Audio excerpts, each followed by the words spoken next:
Right. It looks like we are live. Happy Tuesday, loves. If this is your first time checking out my video, thank you so much for checking it out. My name is Dani LeBerry. I'm a virtual licensed psychotherapist and a happiness transformation coach.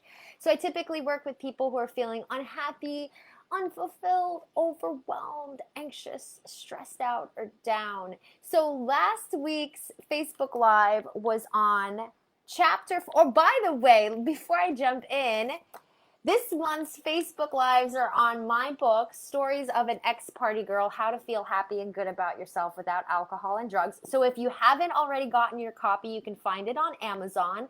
The link is in the caption of this live.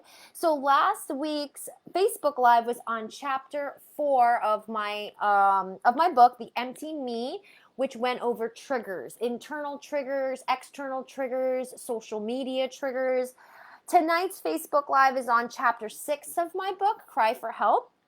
And if you're local to, hey, Christy, thanks for joining me from the UK. Hey, Mom, how's it going? I can actually see the comments. This is finally improved. So if you're local to Boca Raton, if you're local to Broward or Palm Beach County in Florida, this Saturday is an in-person guided beach meditation at South Beach Park, 8:30 a.m. in between lifeguard stands number 2 and 3. So that's going on this Saturday if you are local to me, to Boca Raton in Florida.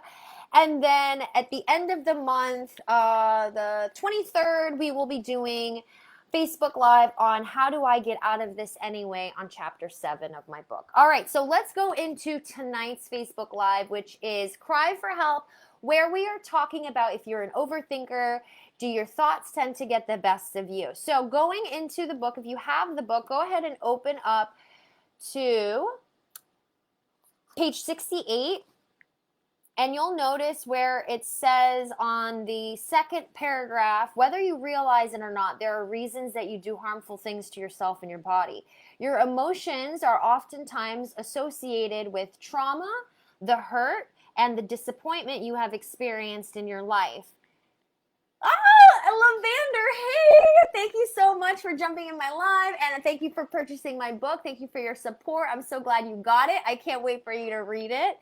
All right, so when you do not deal with the root of the issues, you can find yourself self-medicating to escape from your reality. I want to also point out, if you go to page 70, I talk about here emotion as energy in motion. I know I'm kind of flipping around here. Go to page 72, and you're going to see, it looks like this. It's an emotion pinwheel. So if you were to consider emotion as energy in motion. So consider, for example, anxiety. We call things anxiety, right? We call anxiety feeling a tightness in my stomach hurts, my heart is racing, my palms are sweaty, I'm anxious. Excitement. My stomach is tight, my heart is racing, my palms are sweaty. So it's really an energy. You feel a certain energy in motion, and we label those sorts of energies. Now, feelings and emotions can sometimes get a little bit complex. They can get a little bit complicated. Sometimes things aren't as simple as that made me mad or that made me sad. So that's why I have here this emotion pinwheel. And the wheel of emotions, if you start out in the middle, you have sad, mad, scared, joyful, powerful, peaceful. And then when you go outward, you have under scared, for example, I could be feeling scared, but I could also be feeling confused. I could be feeling rejected. I could be feeling helpless, submissive, insecure, or anxious if you're looking right here. And to piggyback on scared, I could also be feeling discouraged. I could also be feeling inadequate. So even though I'm feeling scared, the feeling of feeling scared, I could also be feeling inadequate in a circumstance, in a situation that I'm in. So it might also feel like a fear, but I could also be feeling inadequate. So here's the thing with emotions. So what I'm talking about with tonight's Facebook Live is shifting our thoughts in such a way where they shift our emotions. So going to page 74 and 75, you'll see here I've listed some things called cognitive distortions. When you hear the term cognitive distortions, cognitive, think of brain, distortion, think of it's distorted, right? So if we have rational thinking and we have irrational thinking, rational we don't need to discuss, right? Rational thinking, it's logical, there's no questions about it. Irrational thinking, it's usually based on emotions, whereas rational thinking is based on facts. So when it's based on emotion, sometimes it's not accurate. Our thoughts may not be accurate if it's based on emotions, because there are emotions involved, there's feelings involved. So for example, if, let's use a silly example of a roller coaster. When I was a kid, I used to really like roller coasters. Now, as an adult, I find that I'm very scared of roller coasters. I don't know where that youth in me went, but if I tell you, for example, I might give you the story of that roller coaster was awful, but meanwhile, my story could be heavily influenced by my emotions. I might have been really scared, and that's why the roller coaster really sucked. But if you love roller coasters, you might go on that roller coaster and have the time of your life. So our thoughts can really impact the emotions we're feeling. So say for instance, I'm originally from Miami. I feel like Miami's known for road rage. I used to have terrible road rage. You know, if somebody cuts me off, I want to drive and chase after them and cut them off too. And so that anger would just get the best of me. So what I noticed was, what am I telling myself when someone cuts me off? How dare they? The audacity. Who do they think they are? Right? These kinds of thoughts for someone cutting me off is fueling my anger. It's fueling my frustration. It's fueling my resentment.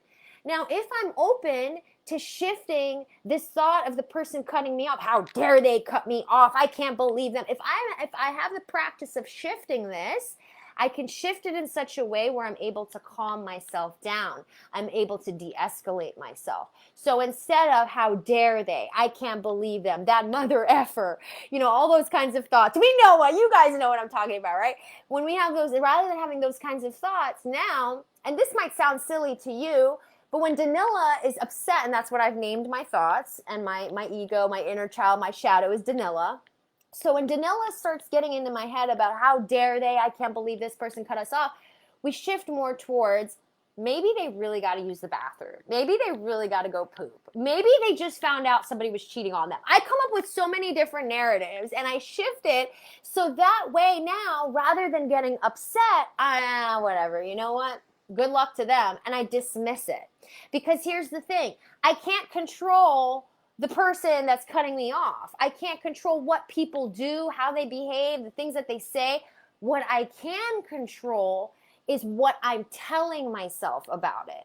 What I can control is the narrative, because if I control this and I shift this, I'm then able to shift the emotions that I'm fueling to myself. So what I listed here on pages 74 and 75, these are different cognitive distortions. These are just some. There are many, many different cognitive distortions. So some of the ones that I mentioned here are the ones that are usually either the most prominent, the most relevant to my clients, the most that I kind of run up upon. Lavander said Danila. Lavander knows Danila. So we have here all or nothing thinking, magnification. I'm sure there have been some situations where they were probably kind of small, but we maybe blew them out of proportion. We made a mountain out of a molehill. Catastrophizing, personalization, taking things personal, discounting the positive, emotional reasoning, so making decisions completely on emotion. So these are all different ways that we think irrationally. So once you start to spot, there's Danila again. There she goes thinking irrationally again. There she goes again, all or nothing, catastrophizing, magnifying. Once I start to notice that and see myself doing it, I can work on shifting it. When I work on shifting it, that then shifts how I feel and the emotions that I'm experiencing. I hope that this makes sense. If you have any questions or anything came up for you, please send me an email. My email is Dani, D-A-N-I, at DaniLaberry.com. I am so looking forward to, by the way, I have a book club. I almost forgot to mention it. It's starting in the fall, so it starts in September. My book is 12 chapters, I'm sorry. It's 12 chapters and there's a letter at the end. So we will be doing 12 weeks, one chapter a week. We meet for an hour. It's online, 6 p.m. to 7 p.m. Eastern Standard Time. So we read the chapter and we pause throughout the chapter and discuss and have some discussions on the chapter we read. If this is your first time hearing about my book or meeting me or anything, so Stories of an Ex-Party Girl is a book. It has some of my stories, and really the meat and potatoes is the blueprint of getting you from where you are to where you'd like to be. If you're having any challenges where you notice you're experiencing emotions, anger, stress, anxiety, and perhaps you turn to either alcohol, partying, drugs, indiscriminate sex, shopping, food, unhealthy relationships. If you're finding that you turn to those things as a way to cope with those emotions, you may want to check out my book. So my book has a blueprint, right? Interventions and tools in moving you through that. And we're going to be reading that in the fall. So each chapter we'll be going over every Sunday, 6 to 7 p.m. online. And I'm also going to be doing one more Facebook Live, the 23rd, the end of this month, on Chapter 7. How do I get out of this anyway? So I hope that you will join me for this free book club. The book club is free. You just need to purchase the book and show up online. And I've done some book clubs in the past, some free book clubs in the past. I've done them on Melody Beattie's Codependent No More. I've done it on Deepak Chopra's 7 Spiritual Laws of Success. And people have really enjoyed them. They really enjoy doing a book club on a Sunday evening. We start out with a brief meditation just to get us grounded, and then we go into the book. It's a great way to meet like-minded people. You can be in comfortable clothes. You can set yourself up mentally, emotionally, and spiritually for the week. It's really, really a good time. So I hope that you'll join us. Hey, Michael, thank you so much for joining me. I've inspired you to write. That's awesome. Christy says, I'll buy your book. Bless you, my friend. Thank you, Christy, for your support always throughout the years, from the UK. I always appreciate you. All right. So thank you so much for checking out my live tonight, and I will see you on the next Facebook Live. Take care of yourself.